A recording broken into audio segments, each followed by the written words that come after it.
Greetings traders and welcome back to another In-Depth with Chris episode. In today's discussion, we will be covering a much debated topic. Is it possible for a trader to gain the fruits of trading without any carry risk? What I'm talking about is the risk-free rate of return. That is exactly what we will be covering in today's video. And if you haven't already, please do me a favor, click the like and subscribe button down below so I can keep coming out with content for you all out there. But without further ado, let's get going.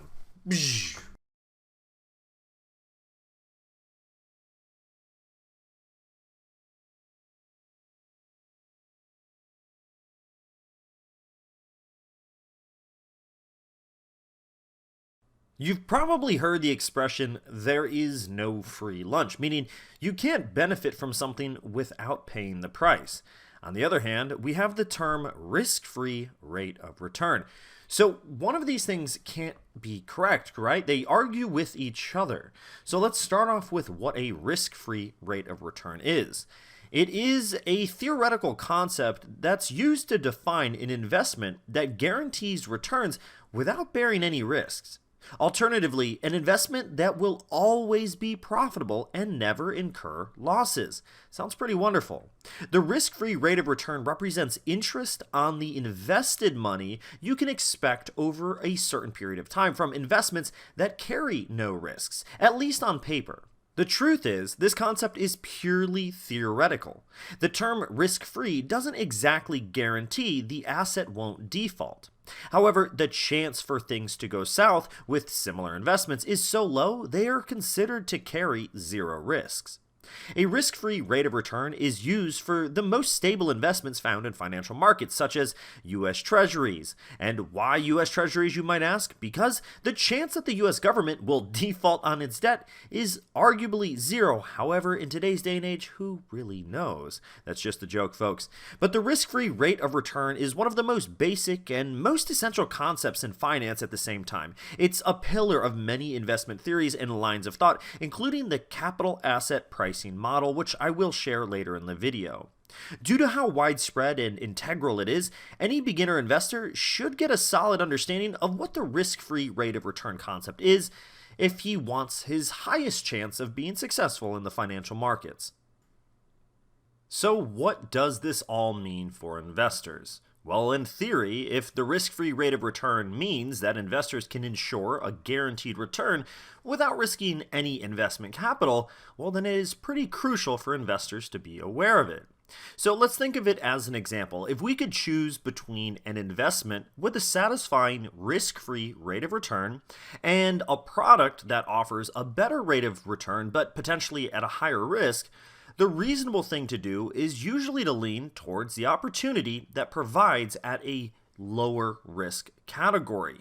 Suppose we are offered a product with a net return after management taxes and additional expenses similar to the risk-free rate. In that case, it isn't precisely an opportunity that will light up our portfolio.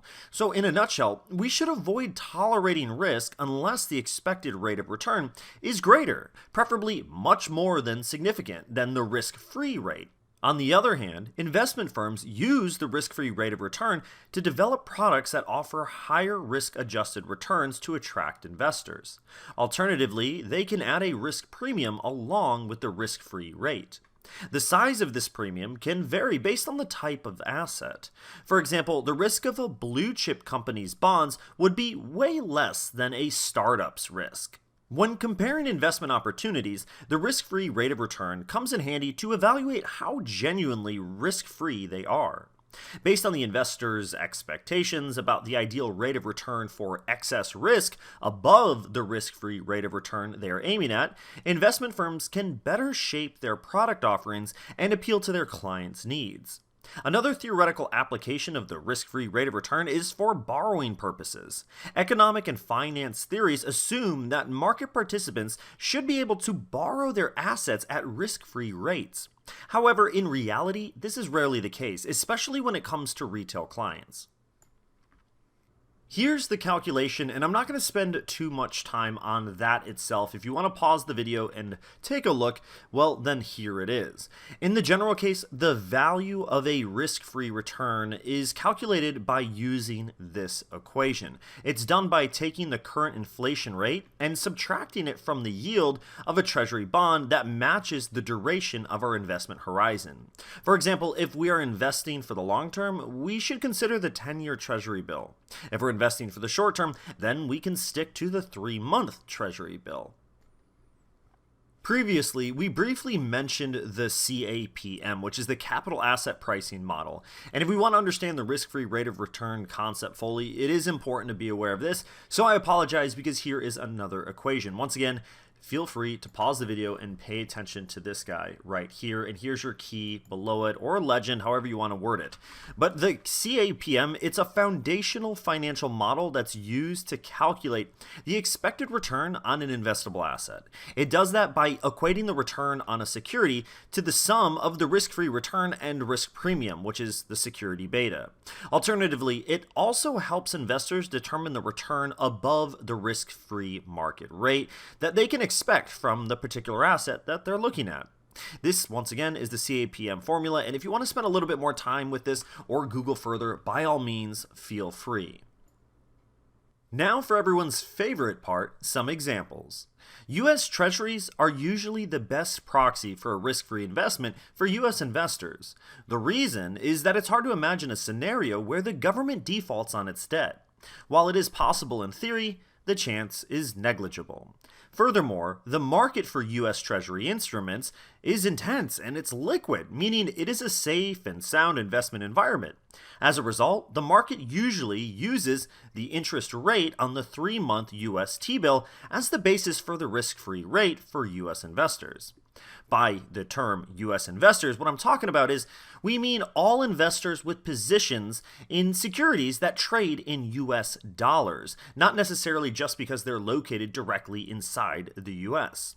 For market participants investing in securities traded in euros, it is advisable to use a German T-bill. As a rule of thumb, we always want to stick to the treasury instruments of the country we trade in when we're doing our analysis. So is all of this completely risk-free, meaning there is absolutely no risk at all? Well, there never can be entirely a risk-free rate, especially in today's volatile and increasingly dynamic markets. Even the safest investments carry some amount of risk, even if it's negligible. The truth is that the risk associated with the assets used for proxies is so low that it is considered non-existent.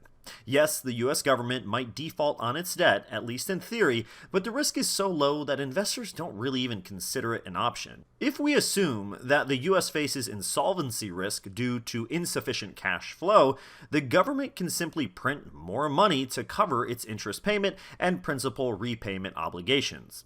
So far, the USA has never defaulted on its debt. Due to this, investors use the interest rate on a 3-month U.S. Treasury bill, the T-bill, as a proxy for the short-term risk-free rate, as they have virtually zero risk of default. In short, the risk-free rate of return is a valuable piece of information to be aware of. It can allow you to broaden your horizons when trying to weigh out which assets you want to become involved with in your investing career. But until next time, I will see you all very soon. Cheers, folks. Good luck out there. Happy hunting and kill those markets, all that good stuff. I'll see you soon.